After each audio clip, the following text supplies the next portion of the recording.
आज हम सभी एक ऐसे विशेष क्षण और अवसर के लिए उपस्थित हुए हैं जो हम सब के लिए यादगार क्षण है। मैं इस अवसर पे सर्वप्रथम ऐसे शख्सियत को अभिनंदन करता हूं, नमन करता हूं, प्रणाम करता हूं। पुस्तक भले ही उनके हिंदी जीवनी हम लोग के बीच में आज सामने आई है, पर हम सब लोग उनके आदर्शों से, उनके सादगी से, उनके विचार से बहुत पहले से परिचित हैं और कहीं न कहीं उनको अपना आदर्श मानते हुए हम लोग भी सामाजिक और राजनीतिक जीवन में काम कर रहे हैं। मैं सर्वप्रथम एम वेंकैया नायडू जी को बहुत बहुत प्रणाम करता हूं। आज के इस अवसर पे इस कार्यक्रम की अध्यक्षता कर रहे और हमारी बहन आदरणीय रेखा जी ने जैसे कहा, ऐसे हजारों लाखों कार्यकर्ताओं के रक्षा करने वाले और देश के यशस्वी रक्षा मंत्री आदरणीय श्री राजनाथ सिंह जी को मैं प्रणाम करता हूं। शायद जिस चीज की चर्चा माननीय मुख्यमंत्री जी कर रही थी, मेरे भी राजनीति में आने का रास्ता और मार्ग और आशीर्वाद सर्वप्रथम माननीय रक्षा मंत्री आदरणीय राजनाथ सिंह जी ने दिया जब वो राष्ट्रीय अध्यक्ष थे। हमारे बीच में उपस्थित माननीय मुख्यमंत्री जिन्होंने कल ही एक और अच्छी शुरुआत की। शुरुआत तो उन्होंने पहले की थी, कल उन्होंने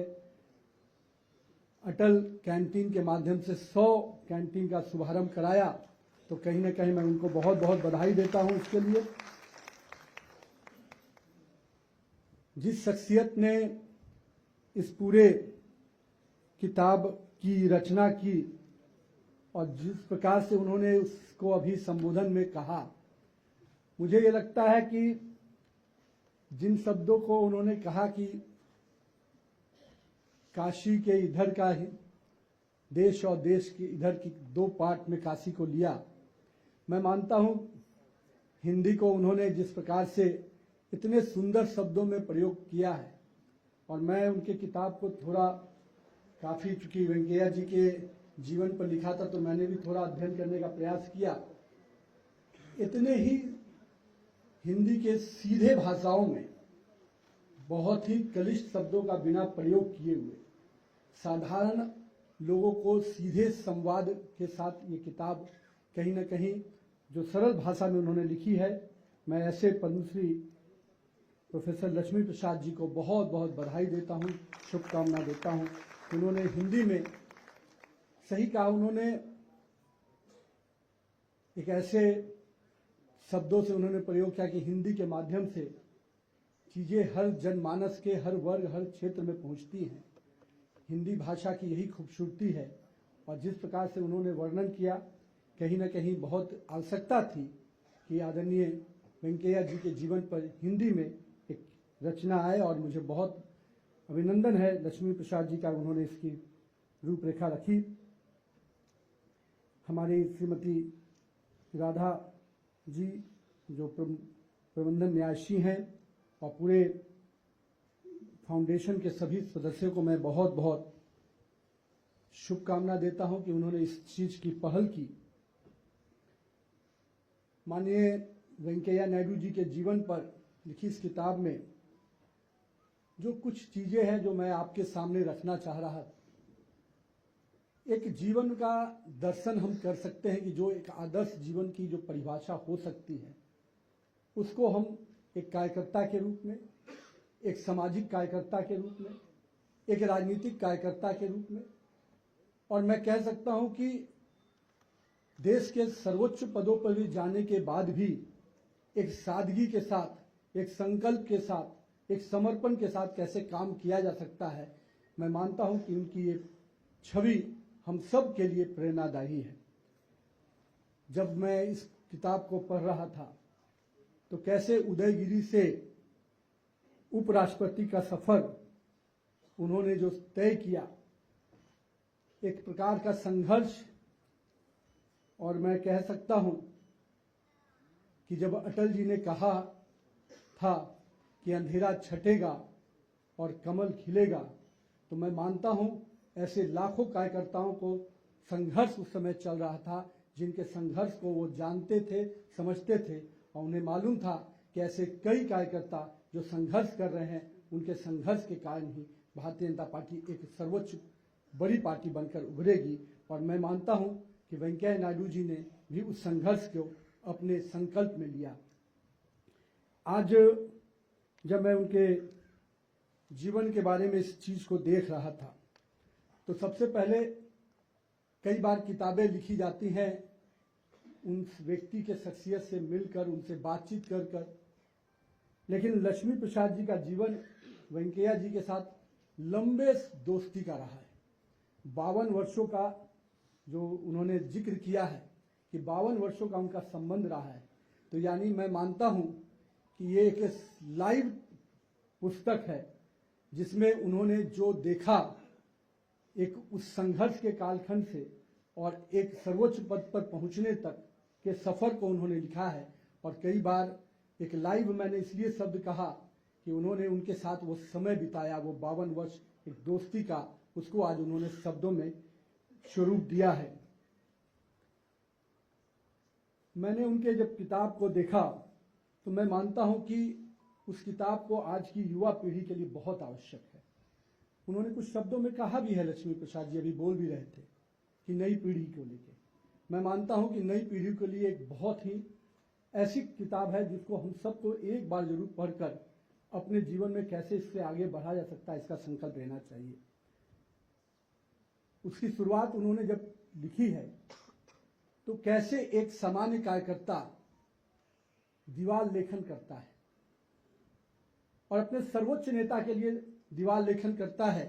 कि हमारा सर्वोच्च नेता मेरे शहर में आने वाला है, उनकी सभाओं के लिए आप आइए। शाम में वही कार्यकर्ता रिक्शा पर माइक लेकर प्रचार करता है कि श्रद्धेय अटल बिहारी वाजपेयी आने वाले हैं, आप आइए उनका संबोधन सुनिए। एक वैसा सामान्य कार्यकर्ता जिन्होंने कभी कल्पना शायद उस समय नहीं की होगी कि वही कार्यकर्ता जो श्रद्धेय अटल जी के लिए, आडवाणी जी के लिए सभाओं के लिए माइक से अनाउंस कर घर घर घूम रहा है, वही भारतीय जनता पार्टी का वो सामान्य कार्यकर्ता सब एक दिन पार्टी के सर्वोच्च पद पर बैठता है और एक तरफ अटल बिहारी वाजपेयी और एक तरफ आडवाणी जी उनको आशीर्वाद देते हैं राष्ट्रीय अध्यक्ष के रूप में। यही है भारतीय जनता पार्टी की खूबसूरती और यही है द पार्टी विथ डिफरेंस। लोग कई बार पूछते हैं अलग अलग शब्दों में, लेकिन मैं मानता हूं कि अगर कोई शब्दों में पूछते हैं तो वेंकैया जी के जीवन के शब्द अगर उनको दिखा दिया जाए तो पूरी तरह से भाजपा का सही चित्रण उनके जीवन से देखने को मिल सकता है। मैं आज इस बातों को इसलिए आपके सामने जिक्र कर रहा हूं क्योंकि आज की पीढ़ी को इसकी आवश्यकता है। मैं एक विषय आपके सामने रखा उनके शुरुआती जीवन का, लेकिन संघर्ष केवल दीवार लेखन से लेकर एक सामान्य कार्यकर्ता के जीवन की शुरुआत से लेकर राष्ट्रीय अध्यक्ष से पहुंचने के पहले कई और संघर्ष हुए और मुझे एक वाकया और आपके सामने चर्चा करने की आवश्यकता है। सामान्यतः हम आज की युवा पीढ़ी सरल रास्ता खोजते हैं, वो रास्ता जिससे हमें तुरंत सफलता मिल जाए और वो रास्ता जहां पर हमें मंजिल दम नजदीक दिखती हो। लेकिन वेंकैया जी ने वैसा रास्ता नहीं चुना। जब वो सामाजिक जीवन से राजनीतिक जीवन में आना चाह रहे थे तो उन्होंने जब इसकी चर्चा अपने लोगों के बीच में की तो उन्होंने कहा, उनके जो उस समय के अभिभावक रहे होंगे, कहा कि आज दक्षिण में तो जनसंघ और भाजपा का कुछ है नहीं, कहां उस पार्टी की तरफ आप देख रहे हैं। तो उन्होंने जो वाकया कहा वो वाकया मैं आपके सामने रखना चाहता हूं। उन्होंने कहा कि जनसंघ एक ऐसी पार्टी है जो देश को उज्जवल भविष्य और राष्ट्रवाद के प्रति समर्पित करती है। और उन्होंने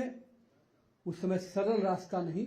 कठिन रास्ता और सही रास्ता चुना और आज भारतीय जनता पार्टी को इस मुकाम पर पहुंचाया। तो कहीं न कहीं आज की युवा पीढ़ी को ये समझना है कि राजनीति में शॉर्टकट नहीं, लॉन्ग रन ही काम आता है। और मैं शुरू से आपसे कहता हूं कि राजनीति के मापदंडों पर अगर आगे बढ़ना है तो जहां वेंकैया जी का जीवन जो इस किताब में आया है उसके ध्यान देने की आवश्यकता है और समझने की आवश्यकता है। और मैं यही कहूंगा कि युवा पीढ़ी शॉर्टकट के बजाय लॉन्ग कट पर विश्वास करिएगा, तभी आप भी इस मुकाम तक पहुंच पाएंगे जो मुकाम पर माननीय आज वेंकैया नायडू जी पहुंचे हैं। बहुत ही कम उम्र में उनके माताजी का निधन होता है और किस प्रकार से एक ममत्व जो उनके अंदर माँ के प्रति एक ममता होती है, शायद बहुत कम उम्र में उन्होंने उसको खोया। लेकिन बाद में शायद पार्टी को ही उन्होंने अपनी माँ के रूप में देखा और समझा। और बाद के कालखंड में जब उनको उपराष्ट्रपति के पद पर सुशोभित करने का मौका मिल रहा था तो पार्टी के कई पदों को उनको त्याग करना था। तो एक माँ से बिछोड़ने के लिए बेटा किस प्रकार से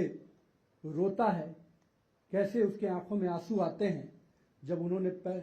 ये सभी पदों से त्याग करने का जब उनको विषय आया तो उनके आंखों में आंसू थे। ये ममत्व पार्टी के प्रति किस प्रकार की उनकी रही है, ये निश्चित रूप से कि एक बड़े पद पर जाने के बावजूद पार्टी के प्रति जो उनका लगाव और समर्पण या ममता थी, कहीं न कहीं वो उस बात से उजागर होता है। तो हम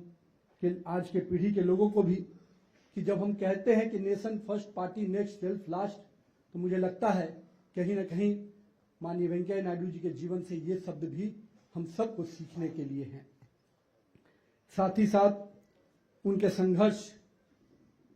चाहे वो आपातकाल के दौरान रहे हों, महीनों तक जेल में रहकर मीसा में जेल के अंदर रहकर भी उस आंदोलन को ताकत देना कहीं न कहीं उनके संघर्ष को दिखाता है। और शायद यही वो संघर्ष था जब उन्होंने उस आंदोलन में भाग ही नहीं लिया, उस आंदोलन को सफलतापूर्वक करने में सफल रहे। और जब पहली बार आंध्र प्रदेश में जेपी का सभा हुआ तो उसी के लिए उनको मीसा में जेल जाना पड़ा। तो मैं मानता हूं कि आज के युग में उनके संघर्ष को भी हम उस रूप में देख सकते हैं। साथ ही साथ चुनाव की जब चर्चा होती है, पहला चुनाव हारने के बावजूद लोगों में मन टूटता है, पर उन्होंने संघर्ष नहीं छोड़ा। और जब उदयगिरी से वो चुनाव लड़ रहे थे तो मैंने जब उनके किताबों का अध्ययन करने थे, लोगों ने उनको आशीर्वाद दिया। लोगों ने घर घर से निकलकर उनको कहा कि आप लड़ो, मैं आपको चंदा स्वरूप और सहयोग स्वरूप मदद करता हूं। और कहीं ना कहीं ये वाकया भी आज की राजनीतिक दृष्टि से बहुत महत्वपूर्ण है कि अगर आप समाज से जुड़े हों तो समाज आपके लिए खड़ा होता है, समाज आपको चुनाव लड़ाता है, समाज आपको चुनाव जिताता है। और उन्होंने उदयगिरी से जब चुनाव 10,000 के करीब मतों से जीता तो लोगों को लगा कि उनका एक घर का बेटा विधायक बना है, और उन्होंने उसको सफलतापूर्वक किया भी। एक विधायक के रूप में जो एक काम होने चाहिए, विधायक के रूप में जिस प्रकार से समाज और क्षेत्र से लगाव होना चाहिए, उन्होंने उस चीज को एक विपक्ष के विधायक होते हुए भी कैसे अपने क्षेत्र में बिजली पहुंचे, जल संरक्षण जिसकी चर्चा, जल जीवन मिशन की चर्चा जो आज हम लोग करते हैं, उतने वर्षों के पहले उन्होंने अपने 200 क्षेत्र के 221 गांवों में से 221 गांवों में तालाबों का पोखरा का शुद्धिकरण कराना, बिजली अपने क्षेत्र में लाना। ये संकल्प कहीं न दिखाता है कि एक जनप्रतिनिधि के रूप में भी उन्होंने अपनी भूमिका को अक्षर से पूरा करने का प्रयास किया। और मैं मानता हूं कि आज के जनप्रतिनिधि को भी अपने क्षेत्र में किस प्रकार से कमिटमेंट के साथ काम करना चाहिए, ये उनके जीवन से दिखता है। मित्रों, मैंने इसलिए इन 3-4 विषयों को आपके सामने रखा कि ये सब आज की पीढ़ी के लिए है। ये सारी बातें जो उनके जीवन को, भले ही किताब के स्मरण हम सबको उनके जीवन को याद दिलाती है, पर कहीं ना कहीं मुझे लगता है कि हम सबको आज की पीढ़ी को इससे सीखने की आवश्यकता है। श्रद्धेय अटल जी ने जब उनको अपने मंत्री परिषद में लेने की बात कही तो उन्होंने कहा कि मुझे ग्रामीण विकास जैसा विभाग चाहिए जो मैं अपने दूर दराज के इलाकों के लिए भी विकास कर चुका हूं। उसमें एक जिक्र है जो आज के समय के लिए कि लोग कहते हैं कि भाई सड़कें बनेंगी तो गांव देहात में कैसे सड़कें बनेंगी, गांव देहात की सड़कें कहां से उतने आगे बढ़ पाएंगे। आज हम जिन ग्रामीण विकास की सड़कों की चर्चा करते हैं, हमें खुशी है कि आज वही उसी शख्सियत के साथ हम बैठे हैं जिन्होंने गांव की सड़कों की कल्पना की और प्रधानमंत्री ग्राम सड़क योजना का शुभारंभ माननीय वेंकैया नायडू जी के समय में हुआ। आज गांव गांव तक सड़कें अगर दिखती हैं तो उस विजन को, उस सोच को मैं प्रणाम करता हूं जिन्होंने अटल जी के नेतृत्व में गांव तक, एक गांव का बेटा कैसे गांव तक सड़कें पहुंचा सकता है, ये उनके संकल्प को दिखाता है। मैं आज इस अवसर पे माननीय वेंकैया नायडू जी से यही कहूंगा कि आज की युवा पीढ़ी, आज के जनरेशन और आज का समाज कहीं ना कहीं आपके जीवन से बहुत कुछ सीखने की आवश्यकता है। और अभी हमारी दीदी कह रही थी माननीय मुख्यमंत्री जी कि अपोजिशन से भी संबंध, अब तो लोग विरोध करने के लिए किस स्तर तक चले जाते हैं कि वो पार्टी के दायरे से बाहर आकर राष्ट्र के विरोधी भी हो जाते हैं। ऐसे समय में जब उनका जीवन देखते हैं कि अपोजिशन के नेता और चाहे सत्ता में बैठा हुआ नेता भी ये कहता था कि वेंकैया नायडू जी से मेरे सीधे संबंध हैं, मैं सीधे संवाद कर सकता हूं। मैं एक और वाकया का चर्चा करना चाहता हूं, चूंकि मैं जब वेंकैया जी सक्रिय रूप से थे, मैं उतना सक्रिय उस समय नहीं था, मैं पार्टी के बहुत ही विधानसभा स्तर पे काम करता था। लेकिन एक वाकया मेरे, जब पटना की जो चर्चा मुझे मेरे उस समय के जितने वरिष्ठ नेता बताते हैं, जब पहली बार राष्ट्रीय अध्यक्ष बनकर आए पटना, तब बड़ी संख्या में कार्यकर्ता मिलने के लिए आए, तो माननीय वेंकैया नायडू जी का स्पष्ट निर्देश था कि मैं एक एक कार्यकर्ता से मिलूंगा। और पहली बार जनरली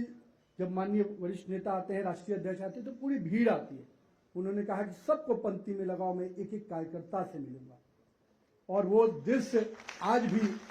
पार्टी के कार्यकर्ता चर्चा करते हैं कि एक राष्ट्रीय अध्यक्ष की क्या सोच होनी चाहिए कि जब वो किसी भी प्रांत में जाता है तो उस प्रांत के हर कार्यकर्ता से मेरी मुलाकात हो जाए, मैं उसका अभिवादन ले पाऊं, मैं उसको आशीर्वाद दे पाऊं। एक राष्ट्रीय अध्यक्ष की ये सोच कहीं न कहीं पार्टी के कार्यकर्ताओं को हर स्तर पर ऊर्जा और ताकत देती है। मैं वेंकैया जी, आपके जीवन के कुछ पहलुओं को मैं चर्चा के साथ आपके सबके सामने रखा हूं और मैं खुद मानता हूं कि आपका जीवन हम सब के लिए प्रेरणादायक है। और मैं इतना कहूंगा कि आप स्वस्थ रहें, आप और हम सबको ऊर्जा देते रहें। माननीय प्रधानमंत्री जी ने आपके जी में अभी भी कई काम दिए हुए हैं। उन्हें मालूम है कि आपके पास इस देश और इस समाज को देने के लिए अभी भी बहुत कुछ है। और मैं उम्मीद करता हूं कि आपके नेतृत्व में जो काम आपको मिला है उससे निश्चित रूप से समाज को और सकारात्मक दिशा मिलेगी और प्रेरणा मिलेगी और नई पीढ़ी आपके सादगी, आपके समर्पण और आपके संकल्प को निश्चित रूप से अपने जीवन में आत्मसात करेगी। मैं पुनः आपको प्रणाम करते हुए और लक्ष्मी प्रसाद जी को बहुत बहुत आभार व्यक्त करते हुए कि आपने हम सब के लिए एक किताब के माध्यम से एक ऐसे शख्सियत को सामने हम सबको फिर से एक सीखने के लिए कुछ दिया है, मैं उसको निश्चित रूप से आत्मसात करूंगा। आप सबको पुनः धन्यवाद करते हुए, माननीय वेंकैया जी को प्रणाम करते हुए मैं अपनी बात समाप्त करता हूँ।